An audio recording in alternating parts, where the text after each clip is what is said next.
প্রতিপালিত করছে। তার সাথে সাথে আপনারা জানেন, দেশ যখন পরাধীন ছিল তখন ভগৎ সিংয়ের নেতৃত্বে নওজওয়ান ভারত সভা 1925 সালে প্রতিষ্ঠিত হয়েছে।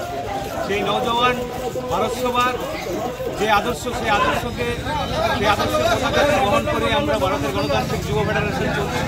ভগৎ সিং যে স্বপ্ন দেখতেন, যে ভারতবর্ষ গড়ার স্বপ্ন দেখেছিলেন, সেই স্বপ্ন নিয়ে আমরা লড়াই করছি এবং তাকে কেন্দ্র করে গোটা দেশে এবং আমাদের রাজ্যেও বিভিন্ন প্রোগ্রাম হচ্ছে। আপনারা জানেন যে গত 1 নভেম্বর থেকে আমাদের ছাত্র যুব ভবনে আগরতলায় আমাদের বই উৎসব শুরু হয়েছে। কারণ আপনারা ইতিমধ্যে জেনেছেন যে এবার যে পূজা গিয়েছে, এই পূজার চিরাচরিত নিয়ম অনুসারে আমরা প্রত্যেক বছর পূজার সময় বইয়ের স্টল করি, কিন্তু বিজেপির ফ্যাসিস্ট সরকার যে আগরতলার মেয়র, সেই মেয়রের নির্দেশে, উনি রামনগরের আমার বিধায়ক, ওনার নির্দেশে বইয়ের স্টলটা ভেঙে দিয়েছিল এবং উনি বলেছিলেন এটা হচ্ছে ব্যাড প্র্যাকটিস।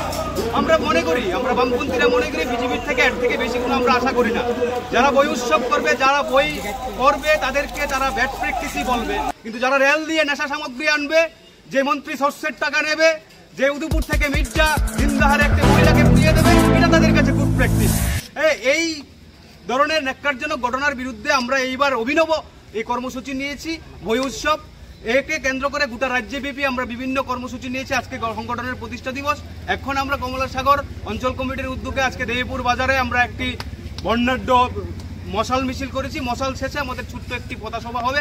আগামী দিনে আমাদের সংগঠনের উদ্যোগে জনগণের সার্বিক যে সমস্যা, এই সমস্ত সমস্যা নিয়ে আমাদের আন্দোলন জারি থাকবে। মন্ত্রী সুদর্শন দাস কি বলবেন?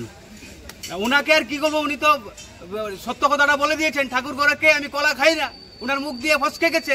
এই গোটা মন্ত্রিসভাটা যে দুর্নীতিগ্রস্ত, তা দিনের আলোর মতো স্পষ্ট। নাহলে সাংবাদিকের সামনে উনি কিভাবে বলে যে মন্ত্রীরা সর্ষের টাকা নেই? এটা তো একটা দুর্নীতিগ্রস্ত সরকার। এই সরকারের নৈতিক দায়িত্ব এখনই এই মন্ত্রিসভা ভেঙে দিয়ে নতুন মন্ত্রিসভা নিয়োগ করা।